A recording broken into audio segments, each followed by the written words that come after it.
if you will indulge me a little bit of historic reference, my journey began for protecting data and information networks with a very unlikely source. You'll notice these, you might actually recognize these, some of you, as punch cards. So my slide, you had me at punch cards. Basically, my background, I have a passion for graphic design and computer programming. And this was forged at a time that was very unlikely that those two would be a pairing.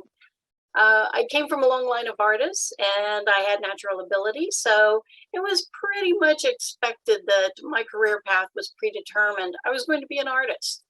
However, in grade school, I went to a magnet program and they taught me how to read punch cards.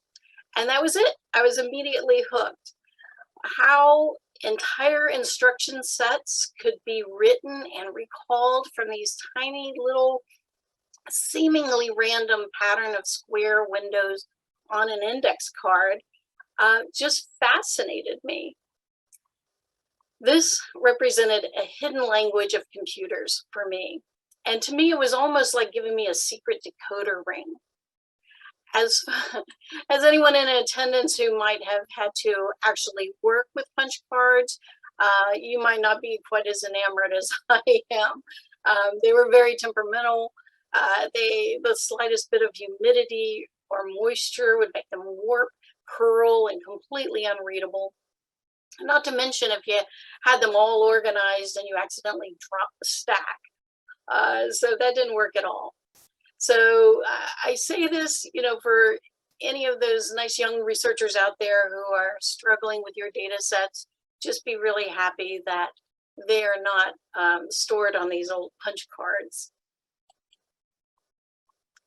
So they also say that lightning doesn't strike twice. However, it kind of did for me in 2010. As Josh mentioned in my bio, I won the Gordon Prize for a paper on insider threat.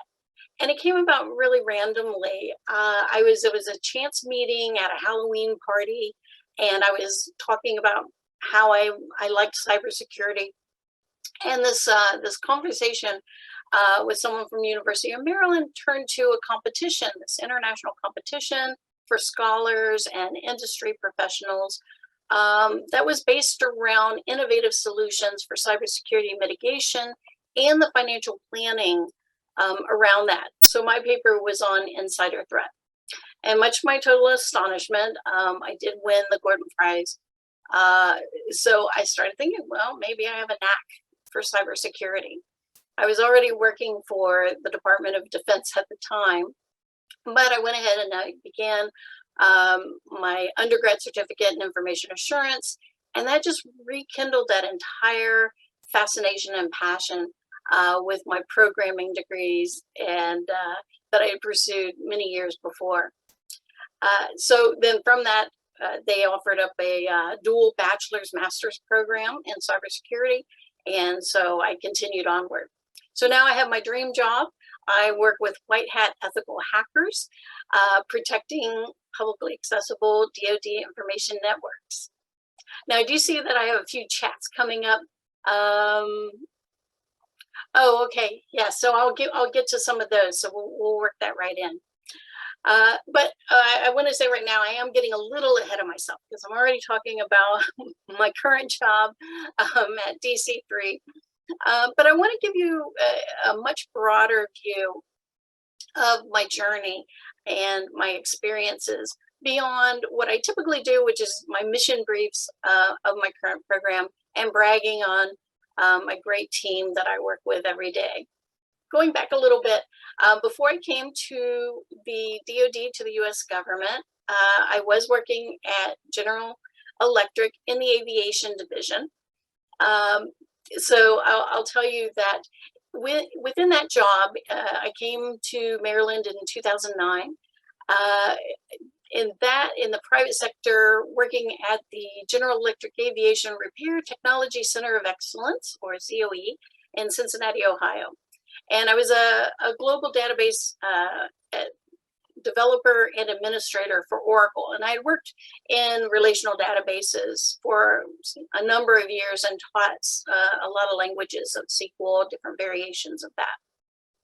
So I really enjoyed database work, and I still to this day love databases.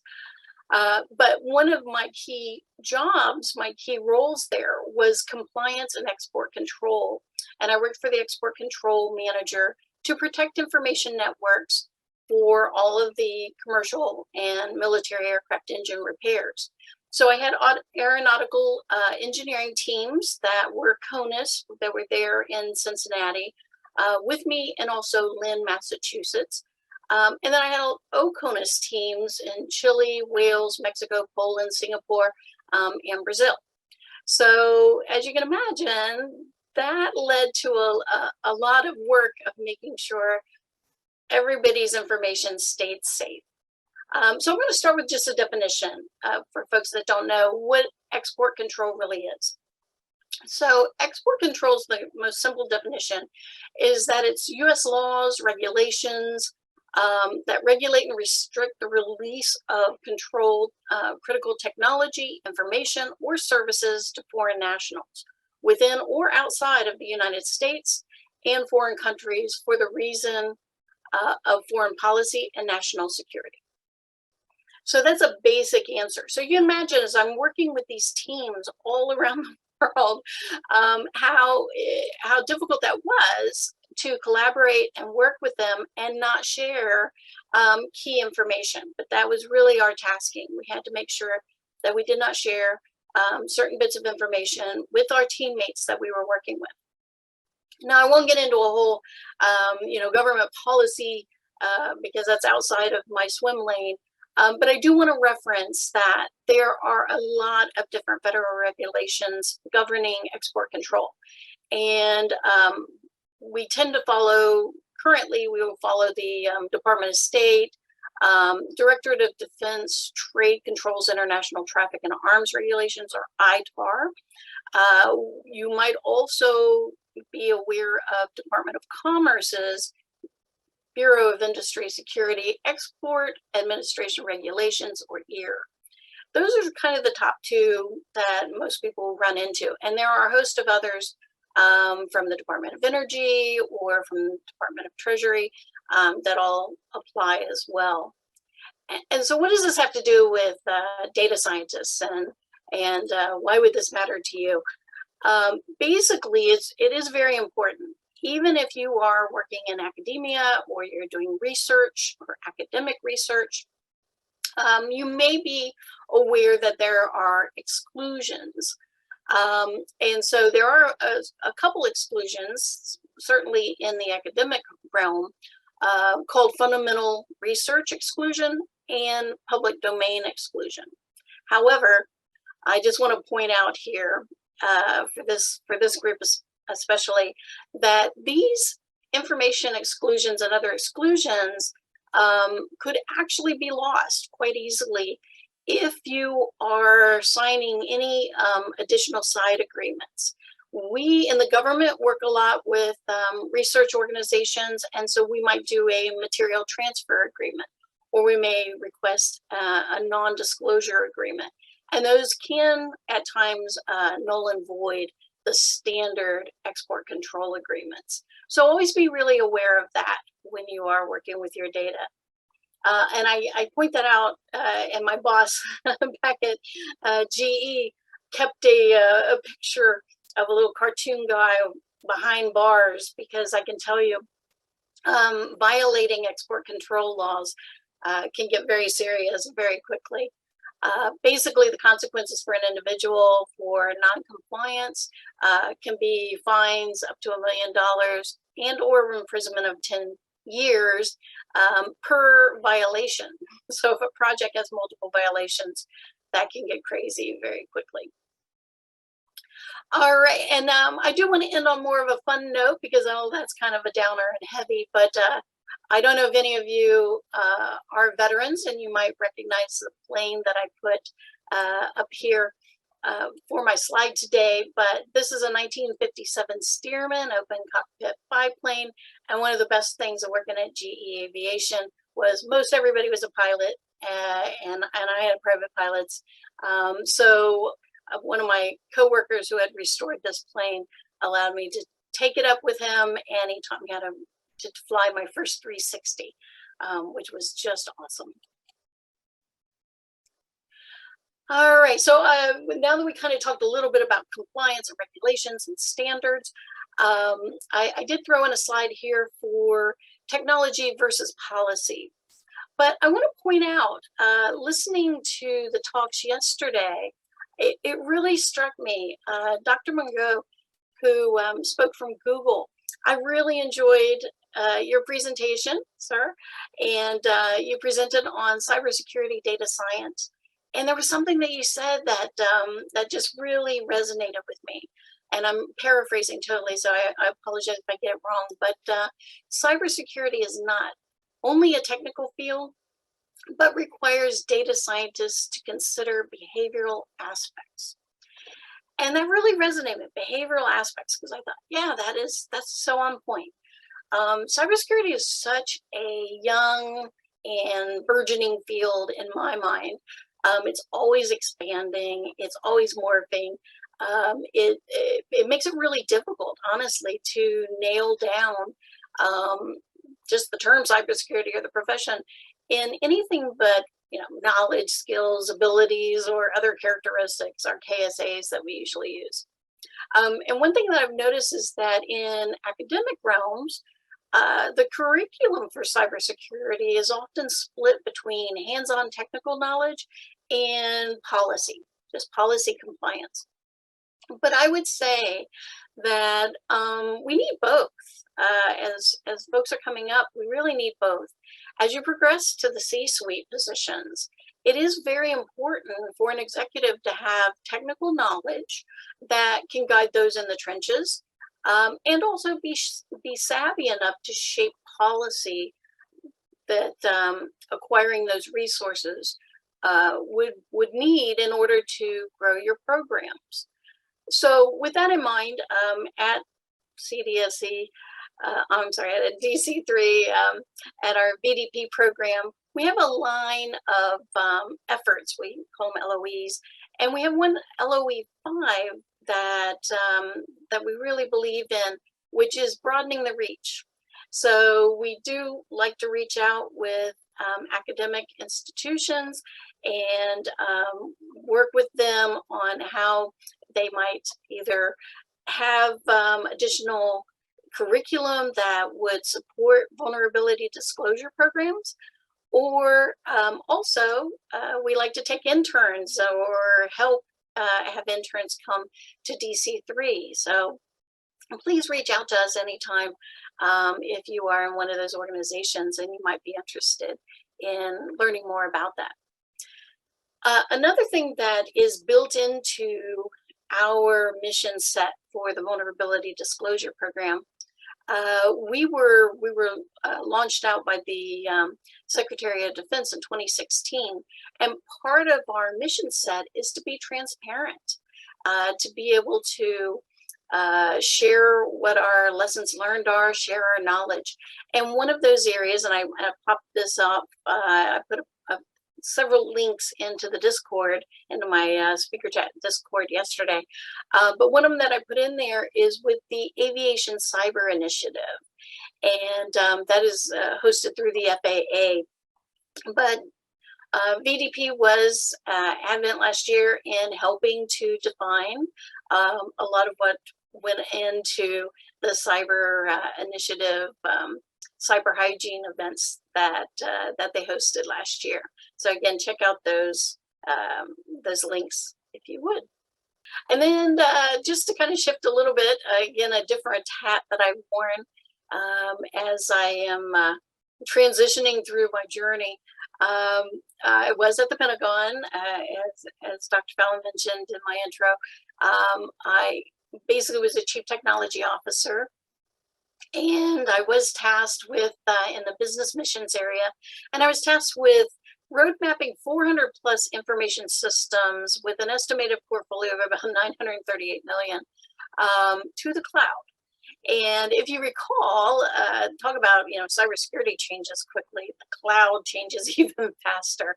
So in 2019, the Air Force was really kind of burgeoning on the whole cloud discussions. So they had Cloud First, and that was a precursor to Cloud One. And now we are at Platform One. So it's really changed a lot over the time. I posted up a view here of one of the first things we did when looking at trying to do this road mapping and get our arms around all these different disparate systems, and many of them coded in very old languages without data dictionaries or good mapping. We were looking at these and thinking, okay, so we need to do app rationalization. And that's where we started. So the initial step was really to analyze the diverse landscape of the business mission area, create the roadmap, this playbook that helped to clarify all of the current workloads that we could put them into 4 buckets, and to try to get away from doing just a lift and shift with those. A lot of your applications for the key rationalizations really need to be refactored or recoded in order to make them most optimized. I'm sure if you've gone to any of the talks this week with cloud, you've heard elasticity. And so you really need to embrace all of the goodness that comes with migrating to the cloud. And you can't do that if you're just doing a lift and shift. So again, we wanted to look at those application rationalizations of rehosting, cloud mitigation, digital transformation, portfolio management, and core functioning. And then looking at that by an enterprise development for the whole rationalization. So one of the things I used to like to say when I was working on this, people would say to me, COBOL to the cloud. And I would say, not in a one hop. But I can tell you today, you can Google that, and yes, there are complete COBOL emulators. So you can completely migrate something of that nature today.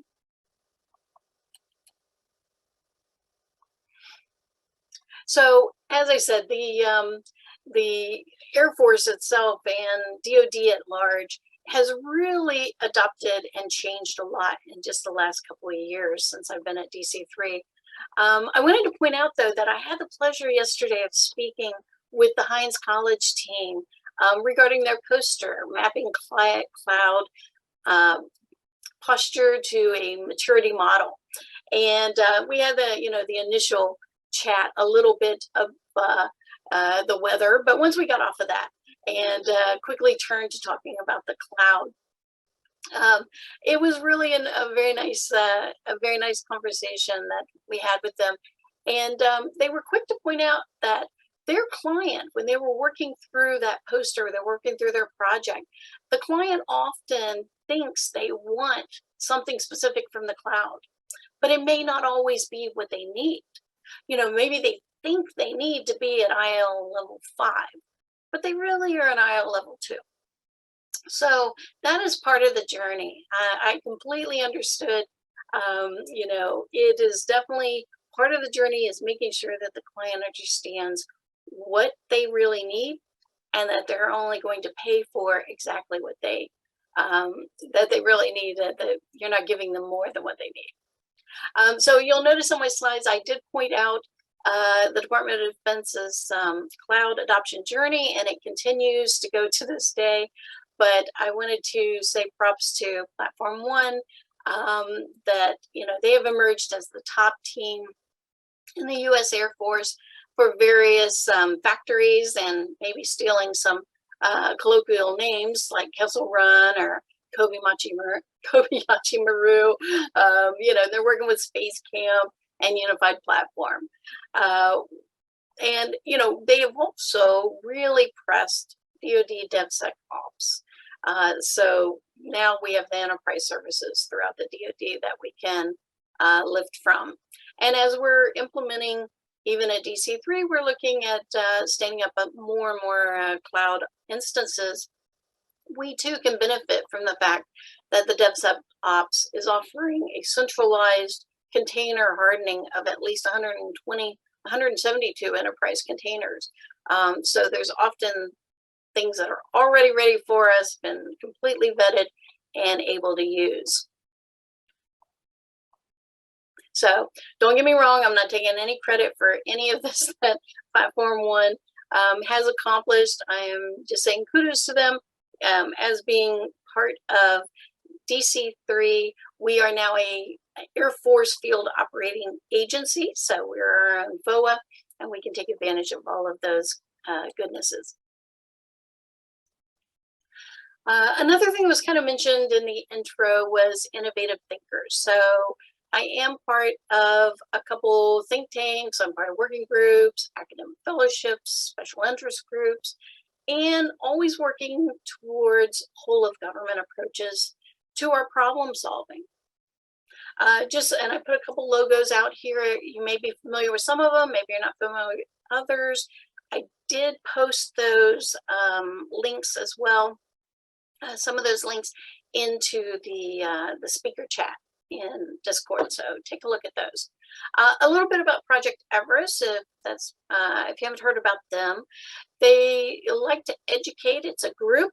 You can get invited into the group. We educate future leaders on competitor strategies so that we can basically shape the future creatively and competitively. There are virtual events that are hosted. Thank you, COVID, forever virtual events, so you can check into those. And you'll also see the hashtag on LinkedIn. You may see hashtag forever or hashtag come think with us. And of course, you know, my taken Sherpa name is Miami for obvious reasons. And I did put a link in also to the National Security Institute, so take a look at those. Another one I would like to talk a little bit about is FirstOrg, and I'm sure that's something that's probably of the most interest to FloCon attendees. I have heard some talk about CVSS scoring and things of that nature, so I am in the special interest group for the EPSS, the Exploit Predictions Scoring System group, and I know that is that we do have members that attend. Jono from SCI is very active in that. So again, keep in mind that what does that mean for us at DC3? We're basically, when we take in our vulnerabilities from the researchers, it gets a CVSS score, common scoring, automatically within it. But we try to look at other factors. And so I'm really interested in this exploit prediction scoring system. And I think that will be very helpful to us as an organization, and probably to others who are relying solely on the common vulnerability and exposure, or CVEs, to be able to say what, with any predictability, how likely those particular ones are to actually be an attack vector. There are just so many, and you know, one of the things that we'll quote from that is that only about 20% of the CVEs that get released every year actually get patched, anywhere from 5 to 20%. So I think that you know, that's one of the key areas there. Where do you want to focus your energies when you are looking at vulnerability disclosures? You want to make sure that you're doing your cyber hygiene and taking care of the things that are most likely to be hit. And that's difficult. It's difficult to do. So within our vulnerability report tracking, so we use a JIRA-based system, our Vulnerability Report Management Network, which we pronounce as VERMIN. And like I said, we roughly assign a common vulnerability scoring system, CVSS, to the reports. And what does that do for us? Well, essentially, it gives us an ability to assign the severity, and that tells the system owner how long they have to perform a fix action and remediate any of the vulnerabilities or weaknesses that have been submitted and turned in. So essentially, it would be if it's a critical high, they'll have 7 days. If it is a medium, they'll get 21 days. And if it's a low level finding, they'll have 60 days to take care of those. We do not close out any reports until they are 100% remediated. So that's our system. So we're back again to DODC Cybercrime Center, or DC3, and again, the Vulnerability Disclosure Program. So now in my current role, I am responsible for marrying the free spirits of ethical hackers to the rigid processes of the federal government.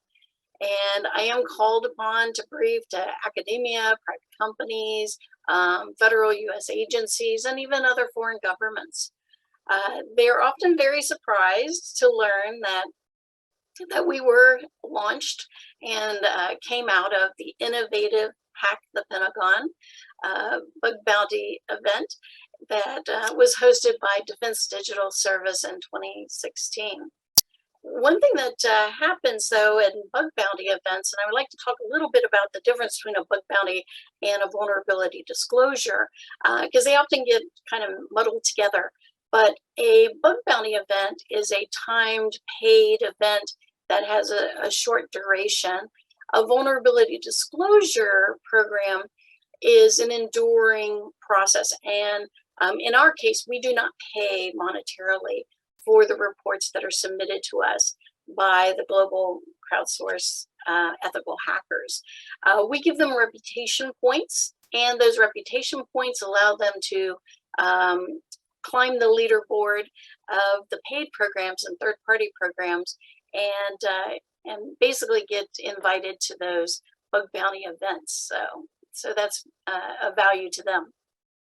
When we were stood up, as I said, by Secretary of Defense Ash Carter's memo, giving us authorization to launch the DoD VDP and run by DC3 in November 21st of 2016. At that time, it was a very innovative event. That's basically how the federal government became the first to stand up a VDP, and now the world's largest.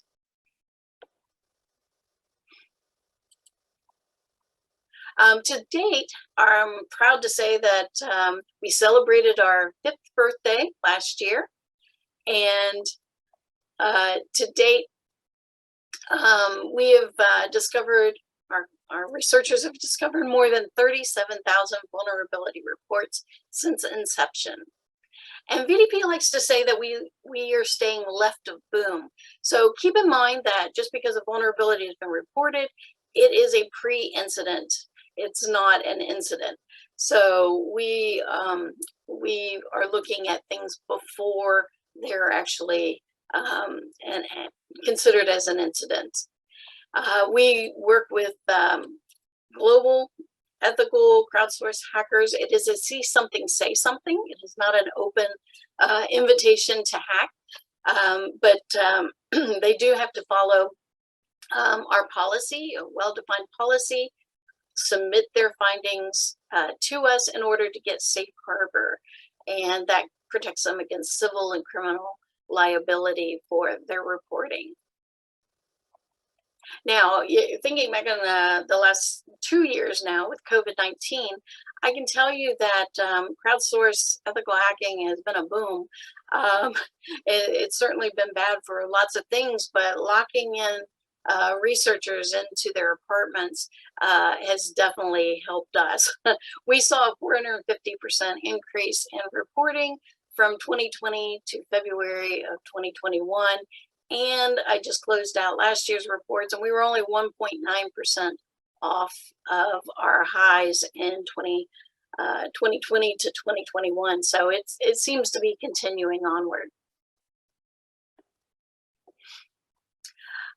Okay, so the next thing I'm going to show to you is a short video clip, just a 2-minute clip.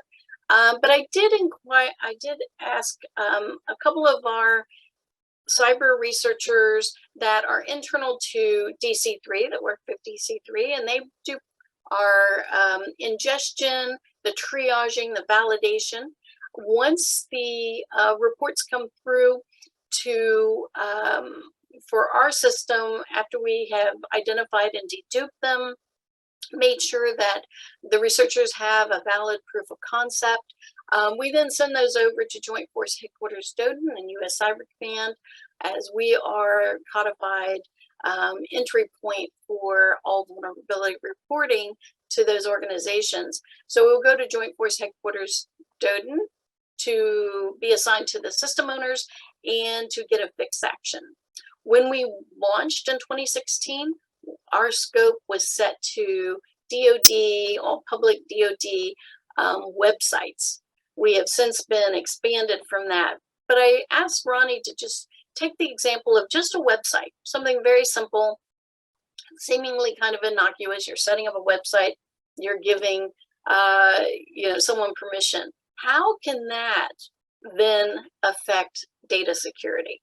How can something so simple like that really affect data security? So I'm going to play a little 2-minute clip here for you, but this is a very real world example taken from a real report of how just a simple misconfiguration can leave access to personally identifiable information, or PII, and put that at great risk.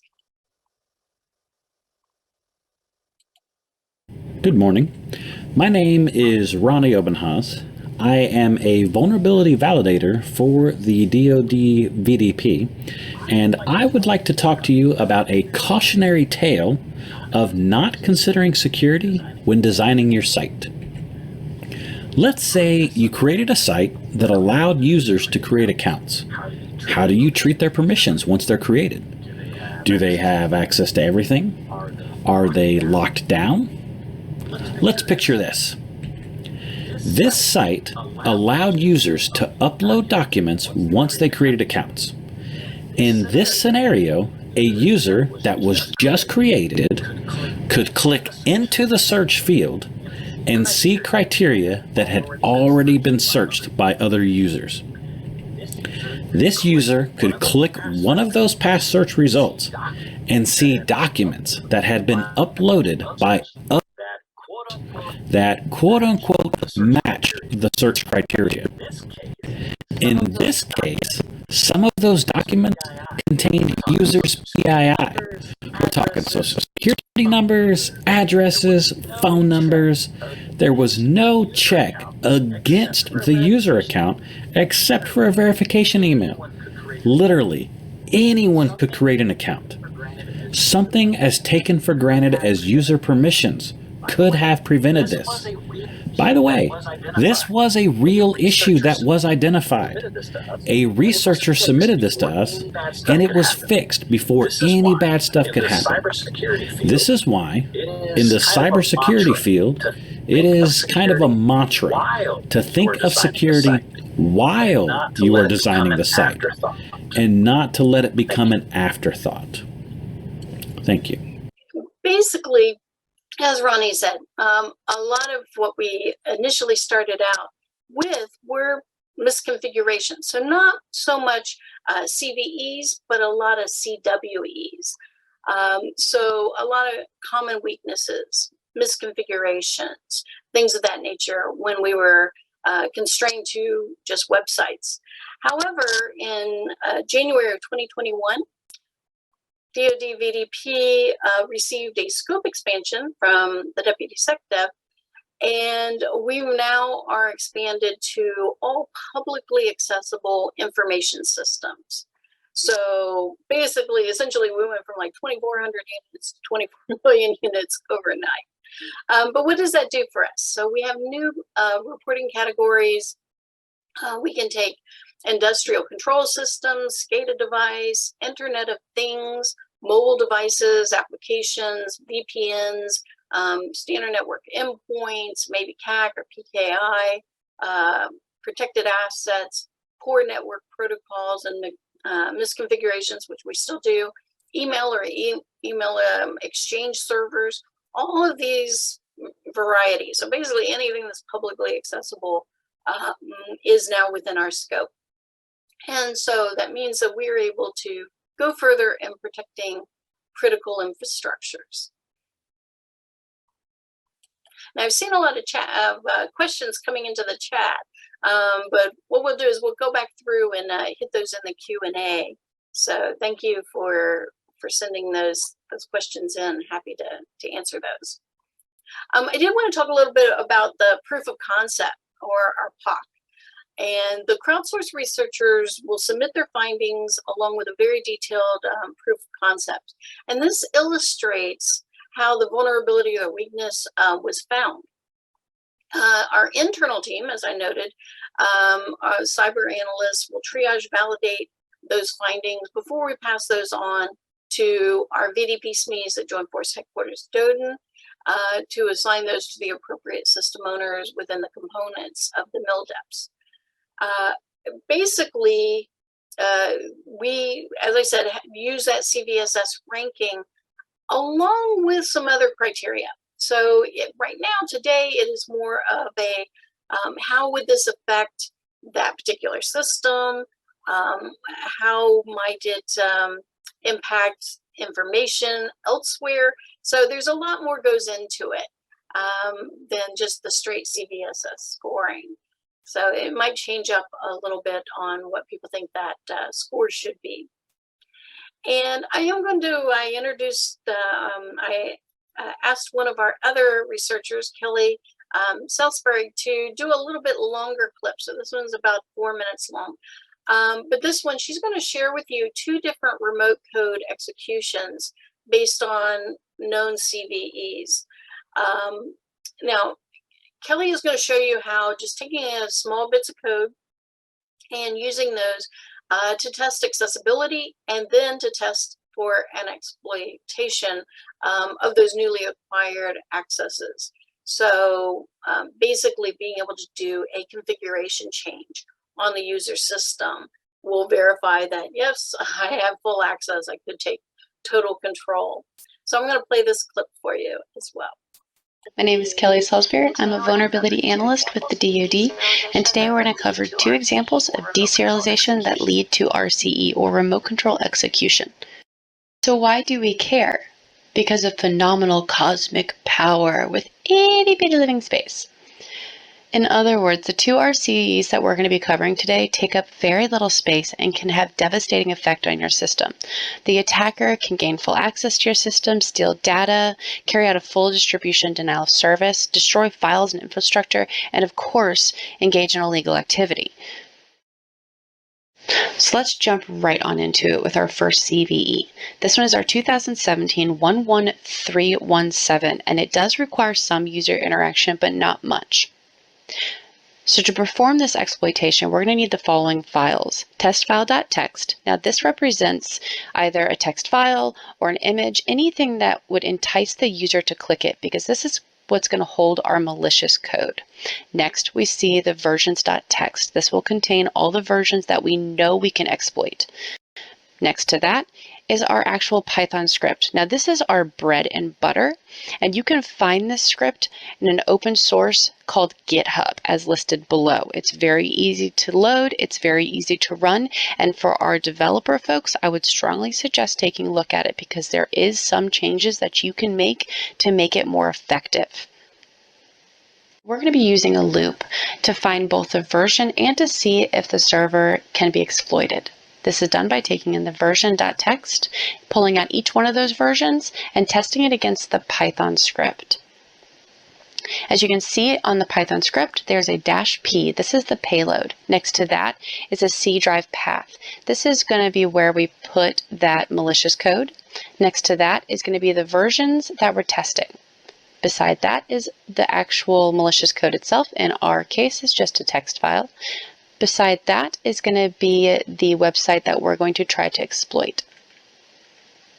After we've worked through each one of the versions and we've found a version that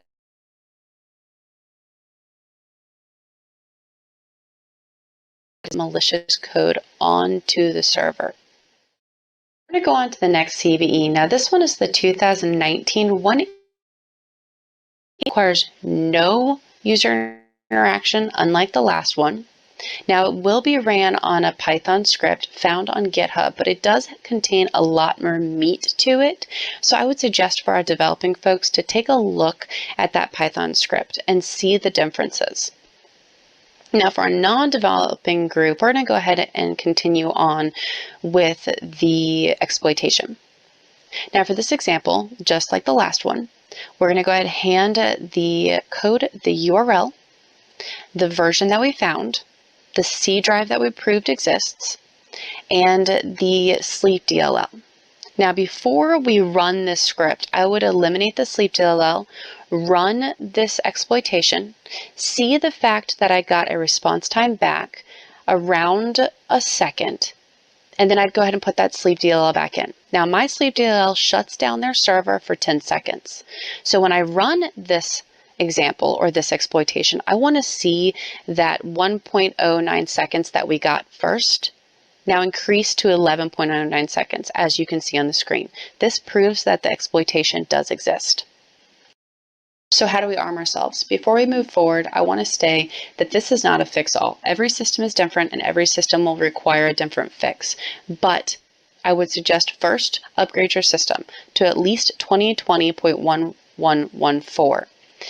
If you cannot do this and you have a system between 2017.2.711 and 2019.3.917, there are some security keys that you can implement in order to protect your system listed in the link below.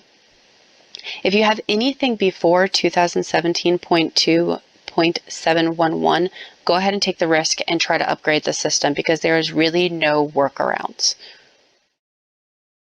What we see here are a few examples of some of those workarounds we were talking about earlier for the 2017 to 2019 versions. Now, there are several more out there in the list linked below, but these are just a few of the examples that you'd put into the web config. All right, so Kelly left us with some web config considerations here, and I would let's go past that. My name is Kelly Salisbury. So I would say that one of the things that happens here is, and I said before, we like to share our lessons learned. So some of these are little sample clips that we will put out to the user community in order to help them work with particular mitigations or be able to see a proof of concept. And you might think, I mean, looking at this, you know, she was working with a 2017 CVE mitigation. So we would certainly think that in 2021, the system would have already been patched. It would have been hardened. Everything would have been fine. But I can tell you that that is not always the case.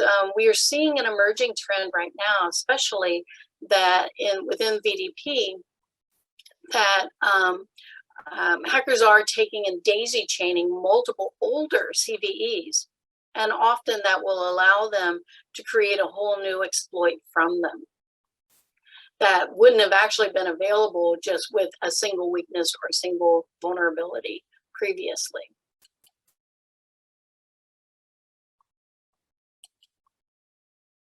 All right, so I'm going to shift gears a little bit and talk about something a little different. This is actually the DivVDP pilot, so the Defense Industrial Base Vulnerability Disclosure Pilot. And we launched this pilot on April 5th of 2021 in order to help small or medium-sized cleared defense companies leverage the lessons learned of the DoD VDP within our 5 years of operations. So it is, like I said, a voluntary free pilot that we are enabling the participants to have access to the same crowdsourced defense in-depth protection and reporting that we enjoy on the DoD side. This will be a run for 12 months, so we'll be wrapping this up in April of this year. And it is a dual sealed and dual agency pilot run with DC-3 and Defense Counterintelligence Security Agency, or DCSA. I'd like to thank Carnegie Mellon University's SEI group, who conducted our 9-month feasibility study in 2019 prior to the launch and development. So we worked all the way through 2019 and 2020 to be able to launch this pilot based on our findings. So the DIPCOs, right now we're about 9 months in. Actually, tomorrow we will be doing another onboarding session. So every 60 days or so, we've been onboarding additional participants. It is a very small pilot. We're capped at 100 participants and around that range. But so currently, and up to about December of last year, our metrics were 944 all-time records with 247 researchers. Out of those 944, we had 418 actionable reports that are processed for just 39 defense industrial company participants. They are able, it's a little different than the DoD VDP, which again has no opt-in, no opt-out, and just all of the assets are available. Within the pilot, the organizations can tell us what they would like the researchers to look at. So currently we have about 288 assets in the scope. I did put out a link to the URL if you want to learn more information about that. And as I said, we're going to be doing an onboarding and a mini summit tomorrow to introduce the onboarding at the end of the month. So we'll onboard again on the 28th of January.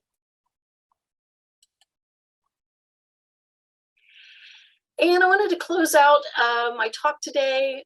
This was maybe not really humor, but I'm going to close out with the Grinch that Stole Christmas of 2021, better known as Log4j or Log4Shell, the 0-day CVE 2021-44832. Just the release timing of this on the 9th of December really meant that many of us in the protect and defend community didn't have quite as restful or relaxation holiday break as we would have preferred. And so I also dropped a link out into the Discord from one of the articles that came out this week. We were, because we came out of Defense Digital Service, we've worked for a long time with HackerOne, because we don't actually do bug bounties ourselves, but we were approached by Doden to look at this and say, hey, what can we do? And also looking at a whole of government, you'll know that CISA and FBI released alerts right away about this particular 0-day vulnerability. So take a look at the article in the record that details basically how it came about that we were able to participate pretty rapidly in standing up a bug bounty event to take a look at the findings for this particular 0-day. Within the history of the DC-3 VDP program, the DoD program, we have had 5 0-days that were found by our particular researchers. This one is not one of those clearly, but you know, they always can wreak a lot of havoc. And I'm sure this particular one will be making itself known for some time to come. So with that, I would like to kind of wind down on the presentations. I do see a lot of questions in the chat. So if we'd like to move on over to the questions segment, I'd be happy to take some of those questions. All right, that's wonderful. Thank you for sharing all of that with us. I have a sneaking suspicion that we have more questions in hand than you and I will get a chance to discuss live here. So I will encourage folks to continue that part of the conversation in Discord. But before we do, there's a few that I'd like to get into. Your memo is asking that you highlight research areas that you've seen and been engaged with, perhaps in cyber hygiene and social engineering fields a little bit more. Could you share a little bit more of your insight there? Sure, sure. Especially in cyber hygiene, I mean, we could talk for days about cyber hygiene, but I can tell you it's sometimes just the most basic things that really have to happen. Making sure you're using adequate passwords. I mean, it sounds really ludicrous and simple, but honestly, the number of just silly passwords that come to us sometimes, and we will remediate that, and then researchers will check back again. That's another thing that'll happen. They'll check back to old closed out reports and say, oh, is it still fixed? And sometimes, people might revert back to their bad password habits. So that can happen. Misconfigurations, not fully understanding the settings of a particular software. As we saw with the Log4j, I mean, that particular one, it's kind of an eloquent solution. It's just a library of little code bits that don't get re-authenticated. So it makes it fast, makes it easy, but once the hacker found it and was able to interject any code, then it becomes a real problem. So simple things like that, potential authentication. As far as like phishing, spear phishing, all of the phishing, email phishing, all of those continue to be a real problem that we don't ever seem to get rid of. So think before you click can be a good one on that. Yeah, I think before you click is always, it's going to be perennially good advice, I think, at any point in the future. Your comment about punch cards being in a stack and the fear of spilling them reminded me of an experience I had many years ago at a conference with a stack of overheads that I had neglected to number, which of course fell immediately off the projector. So I'm all these things change and then come around again. Phil asks, how well do you think cloud providers support buying just what you need in the DoD space? For instance, right, if an organization only needs IL2 right now, is it easy enough for them to buy up the diff to like IL5 when they need to? Or do cloud providers make it easier to migrate to upstream 3, 4, 5 just in case? And if it is the latter, how would you anticipate those service offerings being able to be improved? Yeah, I honestly do feel like they try to do a good job of that. One of the biggest stumbling blocks, I think, has been getting FSMA approved for things, getting it FSMA approved at a high enough level sometimes. So that seems to be the disconnect that I've witnessed, is just you want something, you have a great software, you have some feature set that you really love, and you need it to be at an IL level 4, and it's only an IL level 2. And it's going to take a really long time to get through all the paperwork and the hoops to get it to 4. So you're sort of stuck. And I think that happens more often than the provider not wanting to do it. I think they legitimately want to give you the right service at the right levels. But there's a lot that goes into getting those approvals, and that can be a real showstopper sometimes. I hope that answers your question, Phil, and if not, I'll be on Discord later and we'll try to chat it up more. Great, thank you. And thanks for making yourself available for the extended session as well. I'll try to sneak in a couple more here. I'm looking at the clock.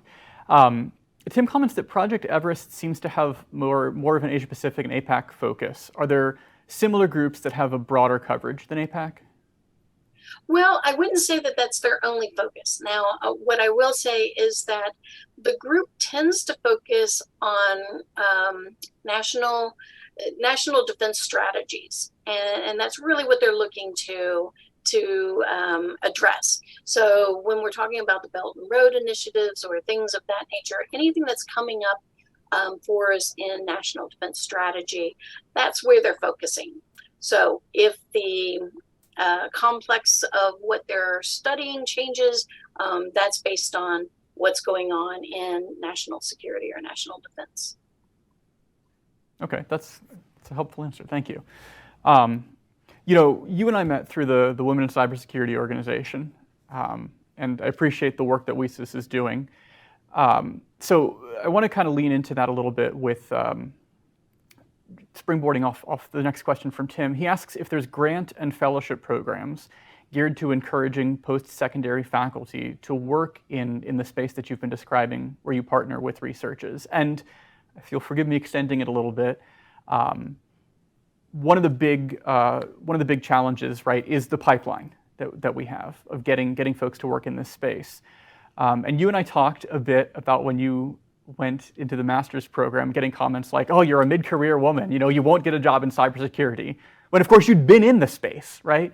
And so, in combination with that question about support for faculty to be engaged in that research, I'd appreciate it if you could speak a little bit to guidance and advice that you would have for early career women, especially seeking to make a transition into cybersecurity or to move into the space after school, even from another field.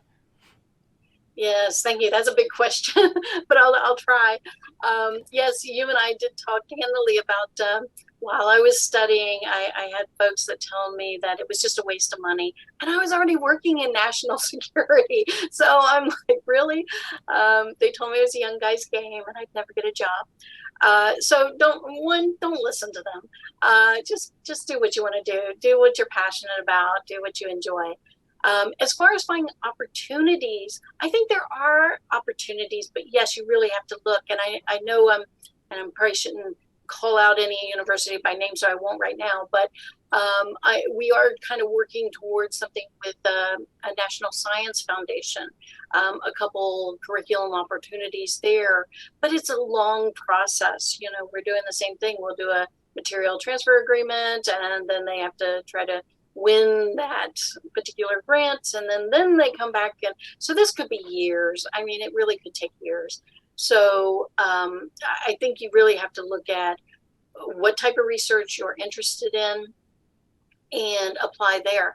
There actually is another program that came to me, and I honestly, on the top of my head, don't recall what it is, but because we're in the federal government, we do get this tasker that requires us to come up with additional research opportunities, and then that gets put out to universities about things that they could actually study upon. And I put out one last year for vulnerability disclosure programs and how curriculum could be changed, much like I was talking about today, from being so segmented into policy versus technology.